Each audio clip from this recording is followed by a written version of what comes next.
From the Watergate Building in Washington, this is Hotline TV. Now, here's Hotline editor, John Mercurio. It's Wednesday, I'm John Mercurio. And I'm Amy Walter. According to the new Diageo Hotline poll, Hillary Clinton fares worse than other Dems in GOP head-to-heads, but dominates the issues contest. Given these results, what does Clinton do to make this race about her? John. Clinton has issues. Clearly that's what we're talking about here. It's one of the oldest questions in politics. Do people vote for candidates based on issues like I support this person's position on healthcare, the environment, the economy, and therefore I'm going to vote for them? Or do they support them based on electability? Or do they support them on some other sort of more general, vague impression of their personality and their image and leadership qualities? Yeah. And what we're seeing in this Hotline Diageo poll is that Hillary Clinton does incredibly well. If you look at some of the numbers, well, especially on the environment and healthcare and the economy, people from both parties support her positions on those issues or think that she represents them on those issues far better than any other candidate. On issues like Iraq, the war on terror, and national security, she's competitive with Republicans in ways that no other Democrat is in this race. And it's really interesting also if you look at the poll, in the subsample we did among African American voters, she beats Obama by wide margins, which actually is not great news for her because Obama, it's actually an area where he has more room for growth than she does, presumably or theoretically. So I think the real question for her is how she's able to. She still needs to deal with the electability issue. That's what this poll shows. People do think that if the Democrats really want to win back the White House, she's not the candidate to do it. It's Edwards or Obama.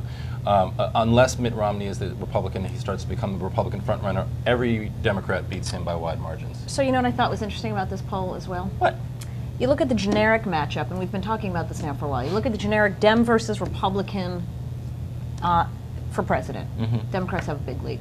Right? You put it down to candidate versus candidate, suddenly that lead shrinks. Now, part of the reason is that voters, and this is what the 2006 election was all about, right? If the election is about a referendum on the Republican brand, i.e. George Bush, or what they see now as the problems with scandals and other things, then Democrats win. If it's a contest between two candidates, then Republicans have an opportunity. The thing I'll say about Hillary Clinton, though, is when you look at the polling here, the most important thing to remember is she's the most defined of any of those other candidates. So in some ways, the cake is already baked with her, right? There's not much, we're not going to learn anything new about her. There aren't, and voters see her probably in the same way that they'd see any well-known generic Democratic candidate, and that her favorable, unfavorables aren't any worse, certainly than where George Bush was in 2004. In fact, they're better than where he was in 2004. But isn't that also another bad sign for her campaign? That she's sort of at her limit, whereas Obama and Edwards, especially Obama, still has room to grow. Or has room to. I mean, you look at Giuliani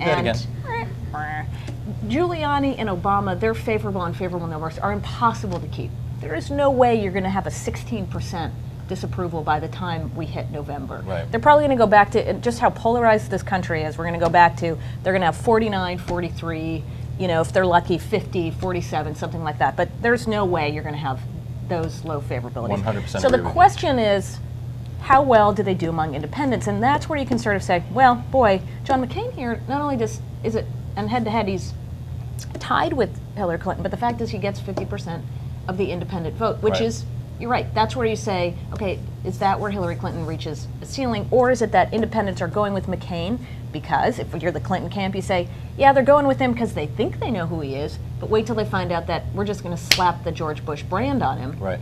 That's why I think, that's why I think a lot of people... Do you see I went, this time not... I think one of the more interesting races in the general election could be a McCain-Obama race. It is that would be a race for the middle. That would be a race for the middle for independents in a way that no other race, no other sort of matchup could be, unless there's a third-party candidate. And Chuck Hagel has made recent noise on Bloomberg TV, one of our competitors. We hear you. Yeah, we hear you. As possibly getting in as a third-party candidate. But if it's a head-to-head Obama-McCain campaign, it's a race for the middle, which would dramatically alter, I think, the way that these campaigns have been fought over the past couple of years.